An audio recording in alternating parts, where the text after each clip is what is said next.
Hello, Bolt family. My name is Bolt Dad, and we're going to be talking about Brandon Staley. You're streaming the Bolt Dad Podcast with your host, Bolt Dad. Please don't forget to hit the like and subscribe for more content like this. Bolt Dad, baby.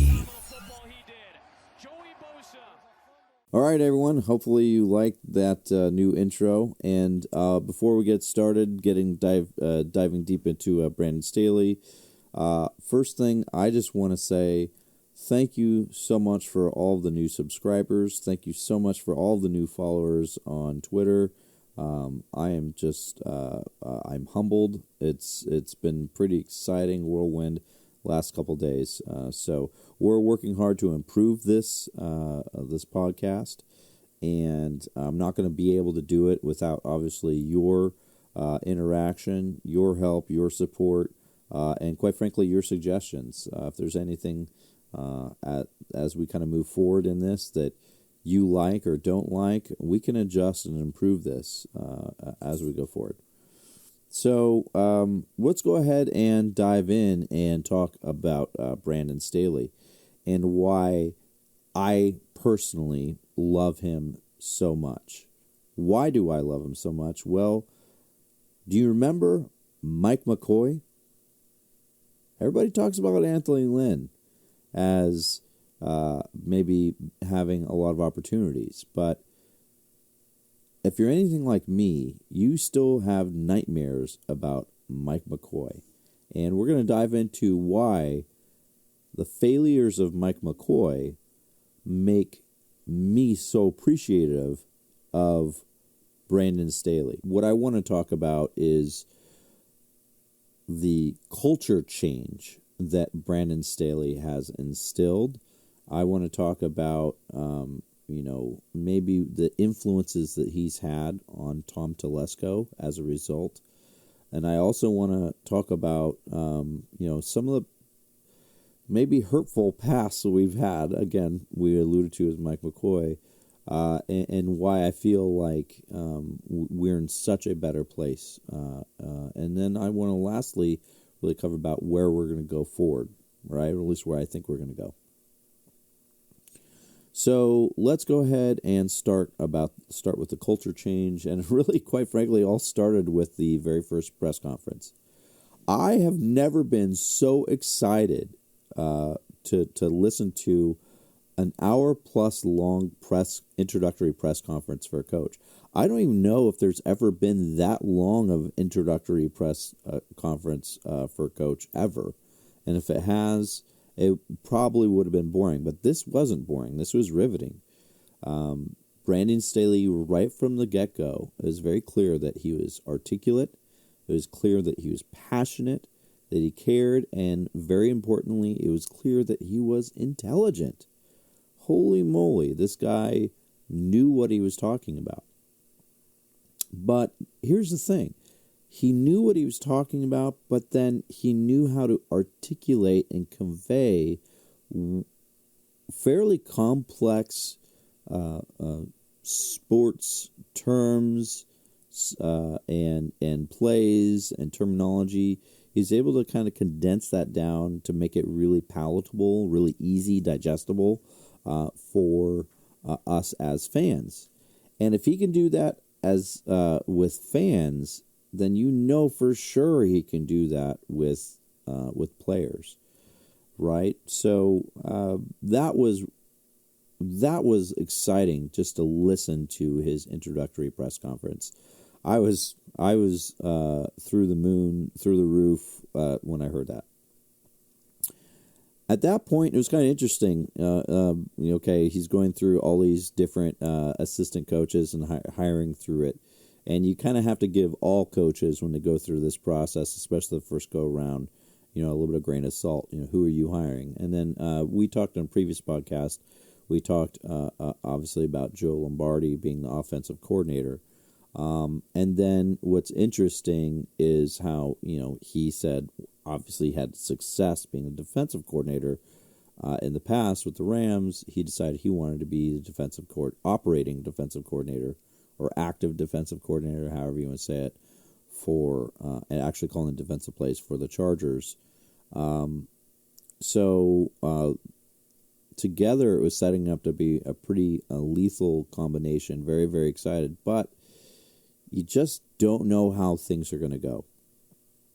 And so we really got a taste of his coaching style pretty early on, thanks to All In. Shout out to the Chargers for producing the show. It is fantastic. So All In really showcased Brandon Staley, really, in person and through like Zoom meetings, his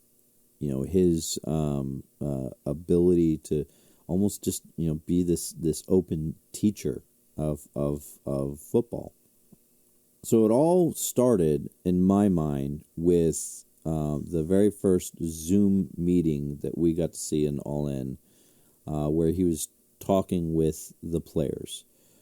And he expressed very clearly to his players that, hey, this is this head coach position, what I'm doing right now, talking with you over the Zoom meeting, this is a dream come true for me. And it is really heartfelt, and it resonated a lot with me as a fan, so I can only imagine how much it did with the players. That was a nice little kind of teaser of we got to see, his approach to the players. A very player-friendly coach, as you say. But here's the thing. A lot of these player-friendly coaches doesn't necessarily mean that they're the best at X's and O's or, a lot of the, should we say, a lot of the more challenging aspects of being a head coach. It's everybody in general seems to have a weakness or a strength, right? It seems like either a player's coach and you're very, very player friendly, or you're an X's and O's guy and your head's down in the playbook and you're not really paying attention to anybody, but you're maybe an offensive or defensive genius guru. Brandon Staley seems to be both.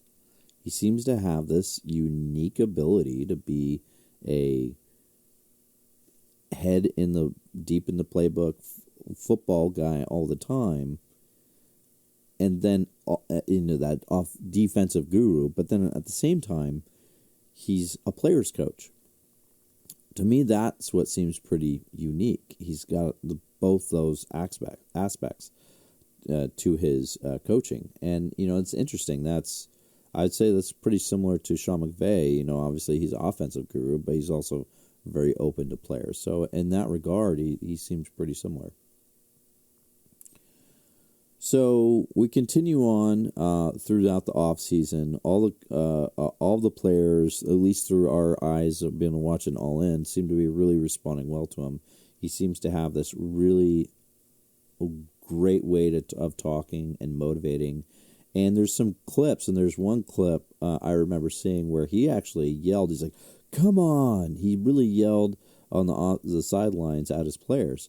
And I'm like, man, so not only is he like this nice guy and everything, but wow, he yells at his players when he feels they need to, right? It's not just I'm a nice guy. He's not too afraid to be upset and vocal when he needs to be, which, if you're going to be a leader of men, you have to be able to call people out to their face, right? That's how you set accountability. But you got to do it in the right way. Then we get the season starting, right? His first season as a coach.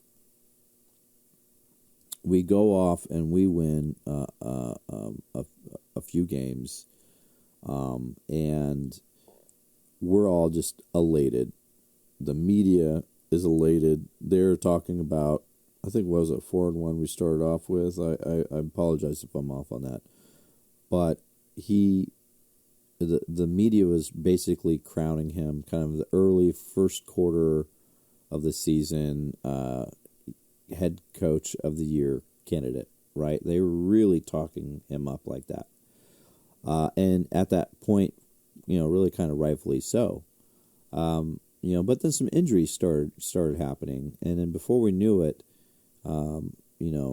we didn't have the same starting lineup in the defense and the back, specifically on the back end, linebackers, that sort of thing, and we kind of came off the rails a little bit, and it's like we win one game, we lose one game, we win one game, we lose one game, and it was frustrating as a fan to watch, considering we started off really kind of hot. But one thing was really clear was, gosh, this guy is aggressive. He is calling fourth down after fourth down after fourth down. And it was sometimes surprising and shocking. Sometimes it was, oh, that's awesome that he went for it. I would have gone for it, like as if you're playing Madden.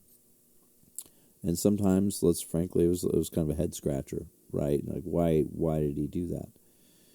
And so we're not going to dive into literally every single fourth down call that he's made, but I think we can all agree, if you're on the 23, you're on the 23-yard line or something, and you're that close to your backed up in your own end zone, you probably shouldn't go for it on fourth down. I think that if he can eliminate that from his aggressiveness and just be willing to punt every now and then, I'd prefer that. But if he's deep into enemy territory, I say go for it. Whether stats say it or not, I say go for it. Go for it. Do what you feel, what your heart's content is. The thing when it comes to the fourth down calls and that aggressiveness, a lot of the old school players and coaches just seem to be really off put by it. They seem to be furious, upset, and that's really interesting. And so they blame, he's this new school following the statistics, and this is just proving them wrong, and you shouldn't, obviously this is a reason why you shouldn't ever listen to that. You just do old school football and be conservative all the time. Well, you know what? As a Charger fan, I am over this conservative approach. Sure, it's worked in the past for other coaches and other teams, but it hasn't worked for the Chargers. I don't think ever. At least not in my recent memory. So that kind of brings up what I wanted to talk about, what I was talking about with Mike McCoy. So Mike McCoy, in my opinion, due to his tentativeness, due to his reserved nature, we lost so many games, so boring to watch, even with awesome Phillip Rivers.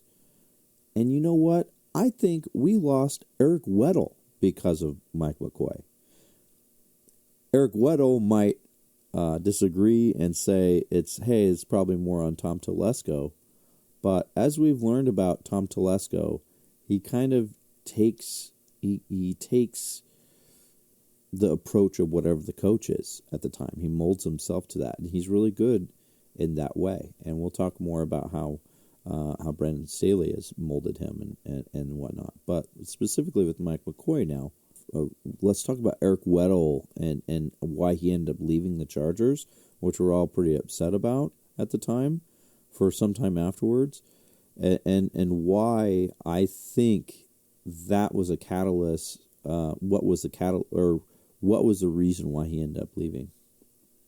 So, if you might recall, back in 2014 season, Eric Weddle ended up taking a blame for a missed fake punt. So Eric Weddle took the snap and basically called his own audible for a fake bunt and tried to chuck the ball playing against Oakland for 46 yards. And they missed. He missed. I think it was a 0-2-2. He missed him on this deep throw towards the sideline, and they end up losing the game.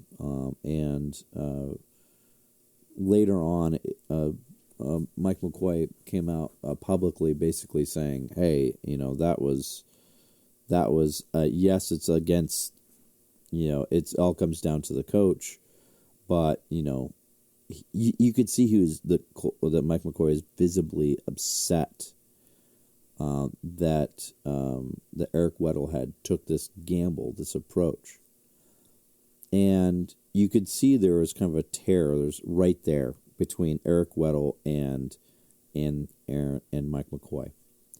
I think his ego, Mike McCoy's ego, got fractured that day. How dare somebody, especially somebody who's prominent in the Chargers defense, right, and he has a big fan following. How dare he go against me, right? He was genuinely upset about it. I think that boiled over to the next season, 2015, when Eric Weddle, I don't know, maybe he was just upset over a lot of things building up to this. But if you recall, what's kind of being blamed as the the last straw for Eric Weddle and why he probably ended up leaving was in 2015. It was the Week 16 against the Dolphins. The Chargers had won, and Eric Weddle decided to stay. Didn't report to the locker room during, I want to say it was halftime. He stayed, and I think he watched his daughter doing some sort of performance. Totally understandable. But Tom Telesco apparently got really upset, and I'm sure Mike McCoy did too, and they got very upset about it. He ended up getting, Weddle ended up getting fined, I think it was $10,000 afterwards and all that, but it is very, very clear that, that at that point, Weddle, because he didn't communicate this with anybody, that, there was a separation there, and it was just, Weddle had enough, the Chargers organization had enough, and he was gone the next season. But I guess what the point I wanted to get to about that was Eric Weddle had some kind of the FU attitude and in the best way possible, and that let's take a chance, let's be aggressive, just truly with that approach. Totally counter to Mike McCoy, who just didn't want to change. He wanted to be just consistent, plain vanilla. We're going to do things the same way every time. Quite frankly, just like Norv Turner, right? Oh gosh, Norv Turner and then Mike McCoy. So it's like mayonnaise meets mayonnaise, right? I mean, just bland, boring. And I'm just, as a fan, over these years, I just got so sick of this bland, boring approach. And then Anthony Lynn comes, and you could tell, through Hard Knocks, he's a great communicator, and he's got a great history past. People respect him, and they want to play for him. But when it came down to the actual coaching and play calling, there was a lot missing there. And I don't want to get into the details with Anthony Lynn, but he wasn't aggressive either, right? So how many coaches are we going to be put through as fans that aren't aggressive even in the slightest bit? It's like they're hesitant, they're allergic to being aggressive. So here comes Brandon Staley, just balls to the wall aggressive all the time. And I think he was doing that on purpose for a lot of reasons. So why now we're going to kind of dive into the culture change aspect of it. Currently, with Tom Telesco and the players, and I think Justin Herbert. I think this helps Justin Herbert the most of his aggressiveness early on in his career is you're providing confidence every time he steps out in the field. He knows, I'm going to make the throw. I'm going to make the throw. And you saw at the Raiders game, in that fourth down conversions, that confidence that he had to make it happen.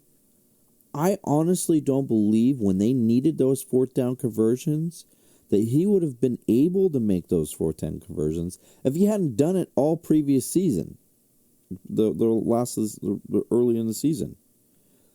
It was that, hey, we're going to go for it, and I as a coach going to back you up 100%. I believe in you. He knew there's going to be growing pains with any quarterback going through that or any team, and he said, I don't care. We're gonna no matter what, we are gonna go for it on fourth down. And I think that really it really paid off in that last. Again, we didn't win that last game with the Raiders, but it really paid off. Just seeing what Herbert is capable of. There's no doubts.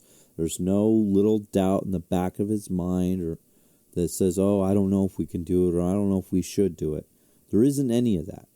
And who knows, maybe under a different coach, under a different, organizational structure with more hesitant people and boring, bland people, maybe Herbert might have adopted more of that approach himself, right? It's possible. And that could have affected his entire career. Instead, Herbert, he's the man's man now. He's like, we're going to go for it, and I don't care. But I'm going to do it in my way, in a calculated way, but we're going to go for it. And so it didn't just affect Tom Telesco and our current free agency frenzy that we've gone through. I think it really is this fourth down, calls. I think he just went all in and really, it's really helped Herbert in that sense.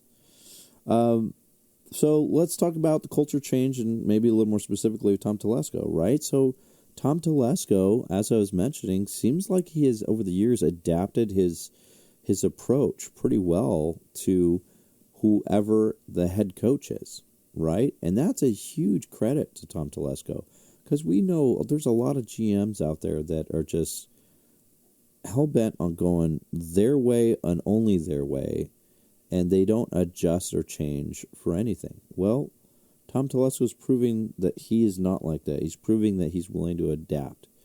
And we all had question marks, but man, we had to bow down and thank Tom Telesco this offseason, and because he proved that he is, if the coach is going to be all in, then that is our mentality as an entire organization, not just the coach.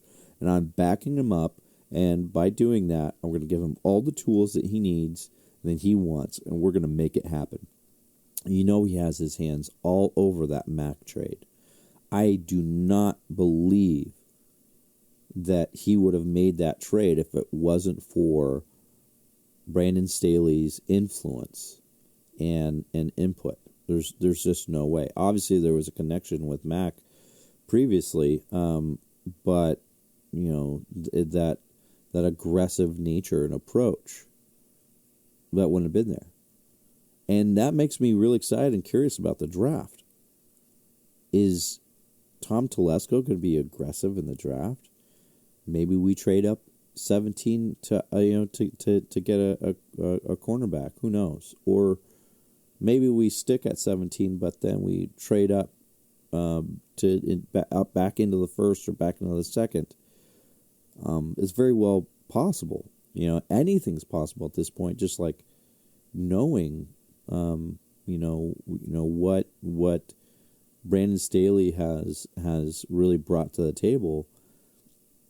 Tom Telesco, it seems like he's a changed man, and I think for the better, for the whole organization, for the better. So